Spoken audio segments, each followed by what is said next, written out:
a script that fosters divisiveness at the United Nations, attempts to sharpen differences and stir up hatred are, simply put, hate speech.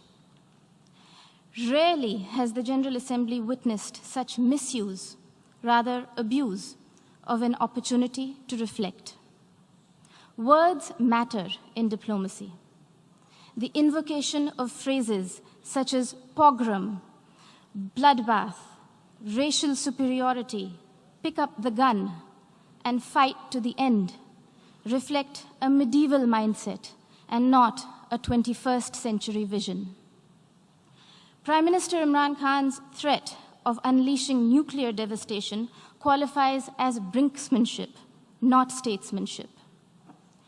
Even coming from the leader of a country that has monopolized the entire value chain of the industry of terrorism, Prime Minister Khan's justification of terrorism was brazen and incendiary. For someone who was once a cricketer and believed in the gentleman's game, today's speech bordered on crudeness of a variety reminiscent of the guns of Dara Adam Khel. Mr. President, now that Prime Minister Imran Khan has invited UN observers to Pakistan to verify that there are no militant organizations in Pakistan, the world will hold him to that promise.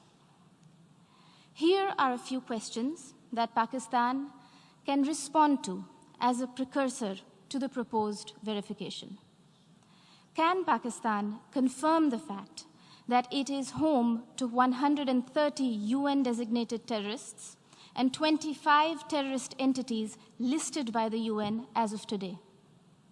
Will Pakistan acknowledge that it is the only government in the world that provides pension to an individual listed by the UN in the Al-Qaeda and Daesh sanctions list?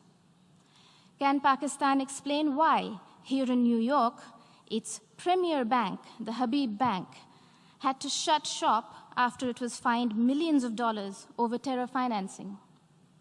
Will Pakistan deny that the Financial Action Task Force has put the country on notice for its violations of more than 20 of the 27 key parameters? And finally, would Prime Minister Khan deny to the city of New York that he was an open defender of Osama bin Laden? Mr. President, having mainstreamed terrorism and hate speech, Pakistan is trying to play its wild card as the newfound champion of human rights. This is a country that has shrunk the size of its minority community from 23% in 1947 to 3% today, and has subjected Christians, Sikhs, Ahmadiyyas, Hindus, Shias, Pashtuns, Sindhis, and Balochis to draconian blasphemy laws, systemic persecution, and blatant abuse and forced conversions. Their newfound fascination for preaching human rights is akin to trophy hunting of the endangered mountain goat, the markhor.